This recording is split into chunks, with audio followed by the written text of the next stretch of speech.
네, 저희도 뭐 투자자 여러분들과 같은 마음입니다. 좀 차분한 마음으로 오늘 전문가 두 분과 함께 하나씩 풀어가 보도록 하겠습니다. 자, 지금 이 자리 MBN골드 이창원 매니저 그리고 헤르메스탁의 하창환 본부장 나와 계십니다. 어서 오십시오. 네, 안녕하십니까? 네. 네. 오늘 힘차게 인사는 좀 전해주셨고요. 예.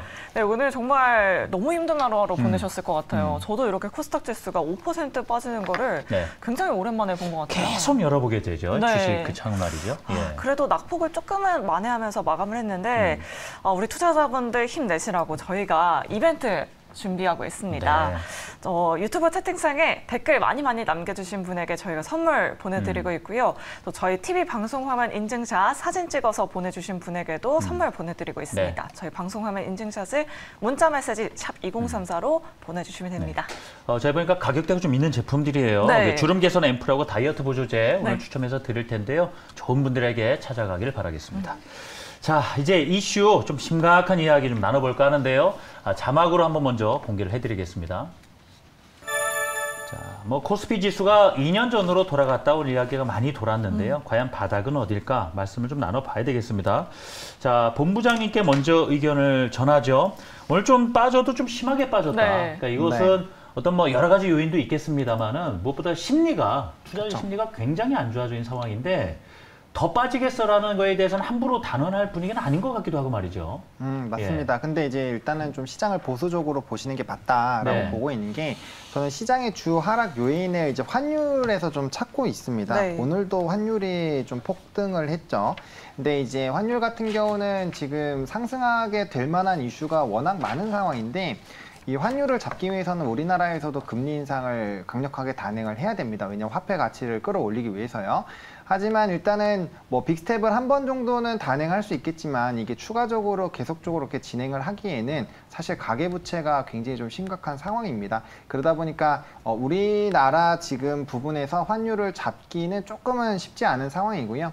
거기에다가 지금 뭐 이번에 유럽 쪽에서도 돈을 풀면서 영국 쪽에서 돈을 풀었죠. 그래서 이제 인덱스 부분 파운드화 가치가 굉장히 낮아지면서 달러 인덱스 강세에 좀 영향을 주고 있는 상황이고 뭐 일본에서도 구로다 총재가 내년 3월까지는 임기에서 계속적인 양적 완화를 할 것입니다. 그래서 주요 인덱스 통화들 중에서 두 개가 일단은 뭐 선두주자로 달러의 강세를 좀 야기하고 있는 상황이고 또 이제 지정학적 리스크적인 부분이 뭐 러시아 부분도 있고 이제 북한에서도 좀 이슈가 있다 보니까 그런 전방위적인 부분들이 사실 달러 강세 기조를 좀 유지를 하고 있다. 그런 흐름들이 유지가 되게 되면 자연스럽게 또 유동성 부분이라든지 뭐 환차손에 대한 부분들 물론 금일장 같은 경우는 외국인의 이탈이 뭐 거의 없기는 했습니다만 이게 지속이 되게 됐을 때 지속적인 환차손에 대한 부분들 그리고 앞으로 우리나라 같은 경우 특히나 원자재의 의존도가 높다 보니까 이런 수입 물가에 따른 또 부담감들 확대, 무역 적자 확대 이런 부분들로 보게 됐을 때 조금은 시장에 대한 부정적인 영향이 있을 수는 있다. 그래서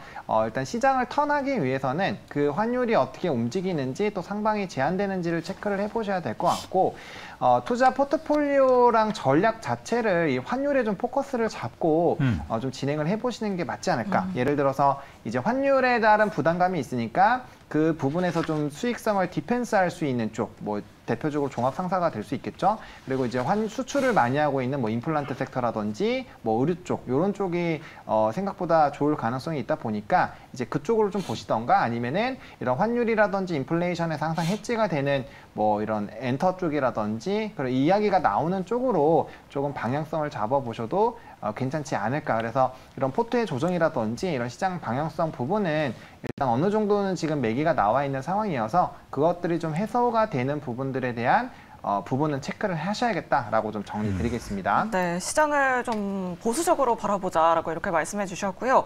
자, 유진투자증권에서는 코스피 지수 하단을 1920포인트까지 내려잡았었더라고요. 좀 심하네. 뭐 이런 반응들도 많이 나오셨을 거예요. 나오기는. 이창원 매니저님, 지수 하단 1920까지 가면 너무 심한 거 아닌가요? 동의하지 않습니다.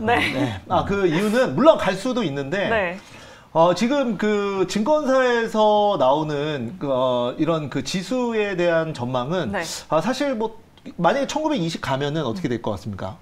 더 내려요, 사실은. 네. 그래서 지수 전망은 지금 이제 상황에 맞게 현재 그 결과론적으로 나오는 부분이기 때문에 사실 동의를 하는 부분은 아닙니다.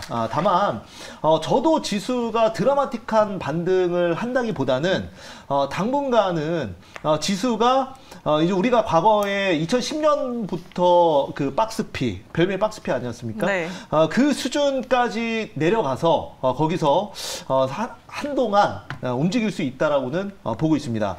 이번에 이제 우리나라가 지금 코스피, 코스닥이 모두 전 세계 증시에서 이제 가장 많이 빠졌습니다만 이 이유는 이제 우리 또 본부장님께서 또 말씀을 잘 해주셨어요. 그래서 이제 추가적으로 좀 말씀을 좀 드려보자면 일단 이제 정부에서 지금 이제 우리가 이제 수합이 없어도 한미 수합이 없어도 또 잘 헤쳐나갈 수 있다라고 얘기를 했습니다. 그러니까 이게 바꿔 말하면 그동안 이제 지난주까지는 또 한미 수합, 금리 수합에 대한 기대감이 있었는데 이게 지금 사라진 부분이 아니겠습니까? 그래서 지금 그 실망 매물도 오늘 나왔다. 이렇게 말씀을 좀 드릴 수가 있겠고요. 네.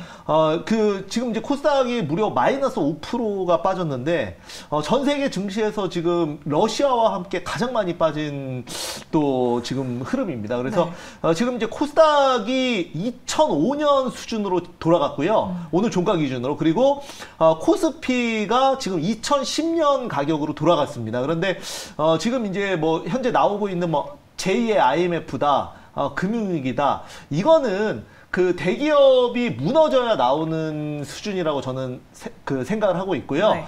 삼성전자나 SK하이닉스 그리고 우리가 이제 잘 알고 있는 현대, 기아 그리고 또 LG까지 이런 대기업들의 지금 그 영업이익과 그 다음에 펀더멘탈 뜯어보면 저는 그 정도 수준은 아니라고 보거든요. 그래서 정말 뭐 우리가 지금 정말 공포라고 생각하는 나라가 망하는 지금 그런 얘기도 나오지 않습니까? 아주 극단적인 얘기들도 많이 나오는데 만약에 이제 금리가 올라가고 환율이 지금 이렇게 올라가면 지금 그 레버리지를 크게 일으켰던 뭐 PF 자금이나 아니면은 중소기업들 대출 레버리지를 크게 일으킨 중소기업들은 어려울 수 있어요. 네. 뭐 쉽게 극단적으로 좀 부도도 날 수 있는데 대기업들이 무너져야 국가 경제가 무너진다고 저는 생각을 하고 있고요.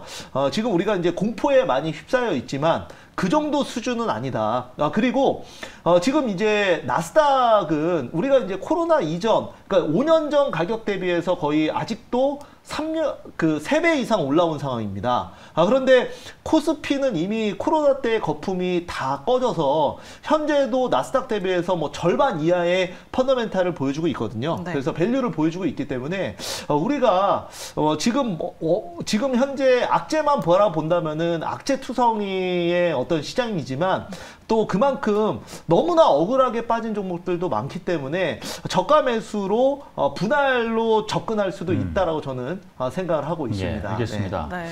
자, 우리 본부장님께도 추가로 시장 관련해서 여쭙도록 하겠습니다. 결국은 시장 하방을 버텨주기 위해서는 누가 사야 돼요. 그렇죠. 큰 소위 기관이 됐고 외국인이 됐던 그럼 뭔가 그런 분위기가 형성은 돼야 되잖아요. 네. 결국 자금이 어느 정도 살 거냐 아니면은 당분간은 심리가 안정될 때까지는 종목 위주로 앞서서 뭐 환율 포커스 맞춰서 뭐 종합 상사나 의류 뭐 수출 쪽 말씀을 주긴 했습니다만은 전반적인 시장 분위기 상에서 의견을 좀 더 여쭙고 싶긴 하네요. 네, 일단 시장 분위기는 뭐 오늘 보신 것처럼 좋지는 않습니다. 다만 이제 오늘장에서 만약에 수급적인 흐름이 외국인 기관까지 같이 매도가 나오면서 사실 그랬으면은 좀 더 부담스러웠을 텐데 이렇게 많이 빠지는 부분에서 외국인의 기관 수급이 나름 견조했거든요. 그래서 일단 이게 연속성이 나오는지 여부를 좀 체크를 해보시면 좋을 것 같고 연속성 있는 매수가 들어오는데 시장이 빠진다 그럼 바닥권에 다 왔을 가능성이 굉장히 높습니다. 네. 그래서 지금 현금을 가지고 계신 분들이 사실 그렇게 많지는 않을 거예요. 제가 봤을 때는 주식하시는 분들 중에서 비중이 굉장히 낮을 텐데 만약 현금 보유를 하신다면은 반대 매매가 나오는 기간을 생각하셔서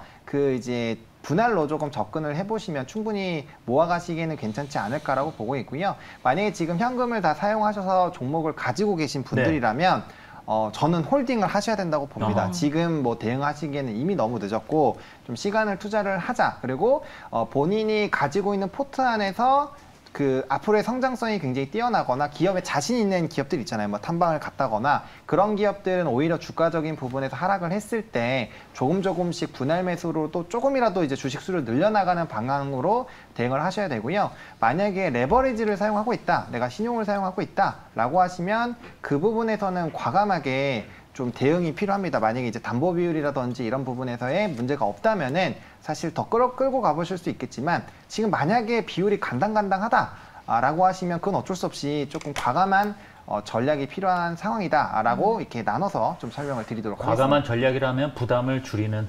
그렇죠. 어쩔 수가 없죠. 왜냐하면 반대 매매로 나가게 되면 이제 한가로 나가기 때문에 그 전에 미리 선제적으로 대응을 하시는 게 훨씬 더 리스크 관리에서는 어쩔 수 없는 선택이 될 수 있습니다. 이창호 매니저님께도 한번 여쭤봐야 될 것 같아요. 사실 반대 매매 물량 수요일 오전에 가장 많이 출회될 것이다 이런 전망들이 있거든요. 사실 맞습니다. 지난번에도 6월 이 하락장 뒤에 반대 매매 물량이 조금은 소화되고 나서 그래도 태조 이방원 섹터가 좀 증시 상승을 주도를 했었거든요.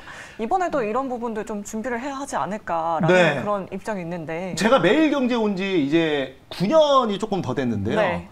지금까지 이렇게 정말 지수가 막 5%씩 빠지는 이런 시장이 현재 그리고 이제 코로나 때 그리고 이제 2018년도가 좀 그런 분위기였는데 우리가 그때 이제 저도 공개 방송을 하고 왔지만은 이제 항상 이제 하시는 말씀이 이제 주식 못 해 먹겠다. 정말 힘들다.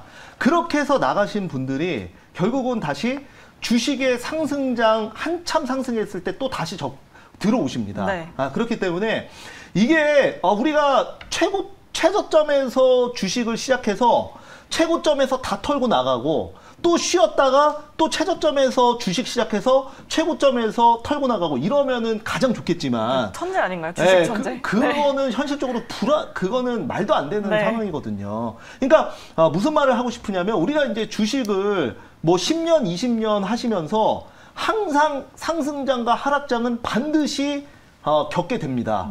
그리고 또 우리가 2020년, 2021년에 상승장을 겪었듯이 지금이 또 하락장을 겪고 있는 거예요. 그러니까 이거는 어떻게 보면은 그냥 흐름입니다. 어쩔 수가 없어요. 그래서 그렇지만 지금 이제 반대 매매 얘기도 나오고 있지 않습니까? 이거는 우리가 이제 이런 하락장을 버틸 수가 없어요. 그러니까 신용 매수 하신 분들은 현실적으로 좀 어렵다고 봐요. 이거는 여러분들 주식뿐만 그렇겠습니까? 신용미수 쓰신 분들은 그 반대로 레버리지를 그만큼 주식 상승장에서 더 많이 먹을 수 있기 때문에 그만큼 이제 위험을 감수하고 레버리지 쓰신 거예요. 뭐 부동산도 마찬가지 아니겠습니까? 부동산 같은 경우에도 부동산 하락기에 신용 다 쓰시고 그 다음에 주담대 쓰시고 전세까지 다 껴서 레버리지 크게 일으키신 분들은 하락장에 경매도 나오고 하듯이 저는 주식시장도 마찬가지라고 생각해요. 그래서 지금 뭐 괜히 공포에 휩쓸릴 필요 없이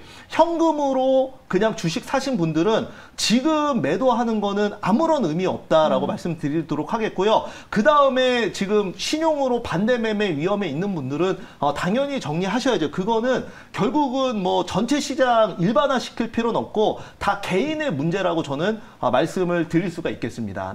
여기까지 말씀드릴게요. 알겠습니다. 뭐 투매에 동참할 필요는 전혀 없다라고 이렇게 말씀해 주셨네요. 그리고 현금 있는 분들은 그래도 반대 매매라는 건 어쩔 수가 없기 때문에 좀 진정되는 걸 봐서 또 추가적으로 늘려가 좋겠습니다. 자, 이렇게 해서 오늘 시장 전반적인 이야기를 들어봤고 이제 특징주로 넘어가서 한 종목 한 종목 좀 더 자세히 들여다보도록 하겠습니다.